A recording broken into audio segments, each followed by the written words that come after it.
A bit of a gloomy Patriots day out there. We did get the marathon in, but did not go off without some damp weather. We had that here across southern New England this morning that has since pushed to the north. You look at the observations in the wake of that rain. It's cloudy, it's damp, it's dreary. You saw me outside. You saw the skyline kind of half there, half not. A lot of fog being reported right now with temperatures sitting in the middle 50s. A lot of nickel pairs out there, fives.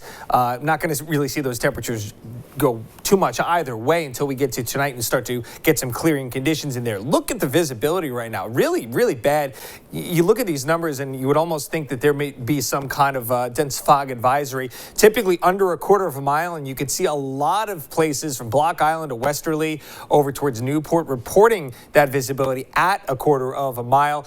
You go up to Worcester, you're looking at a big old goose egg right there. So definitely want to take it slow on the roads. Avoid using those high beams if possible.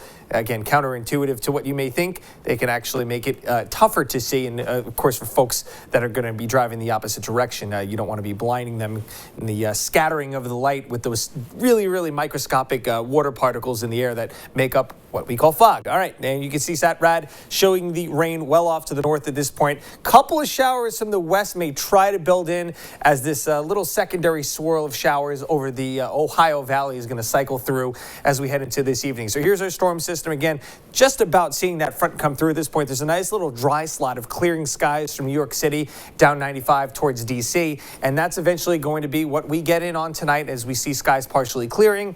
Again, can't rule out a leftover sprinkle, but I think mostly the rain, substantial rain, is gone at this point. Again, it is just a little bit misty out there with some of that low-level moisture. Here's your high building in. That's going to be controlling our weather for the next several days. And Red Sox actually playing right now. Close game, last checked. We're looking ahead to tomorrow and some drier weather for the Sox faithful. 55. Speaking of 55, seems like a common temperature this weather hit. We'll be seeing that around first pitch tomorrow. So it's on the cool side and dropping into the low 50s by later on in the game. So you need that jacket, if not to wear at first pitch. You'll probably put it on at some point. But dry weather as the Twins come to town. And we're looking at a pretty dry stretch. Again, high pressure should be with us through the end of the week, so you see those rain chances next to none through Friday. And I think Saturday's dry at this point. Never too soon to be looking ahead to the weekend, right? We do have clouds starting to increase during the day on Saturday.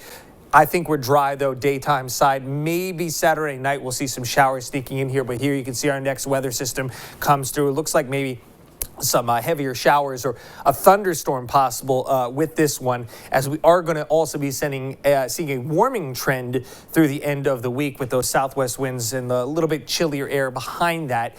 So a pretty sharp looking cold front. And again, that's the second half of the weekend. Doesn't look like that maybe comes through as the timing stands right now till later in the day. So really most of the weekend looking okay, but nothing compared to Thursday, Friday. Those are my picks of the week. Here's your forecast tomorrow for the Ocean State. Temperatures again, not really all that dissimilar from today, and really where we should be this time of year. 56 Newport, 58 in Warwick, 58 as well in Pawtucket, Johnston at 59. That's where we'll be in Taunton, over to Attleboro, up to Foxborough, and 61 in Plymouth. I'd be surprised if we see more than a handful of 60-degree readings tomorrow. But again, pretty average for this time of year. The sun is back, and it's here to stay through the end of the week. 67 on Thursday. And how about Friday? Gorgeous, Tiffany. 74 degrees, and we'll stay into the 70s on Saturday. And then Sunday, those showers moving in, and it'll cool things off as we head into the start of next week.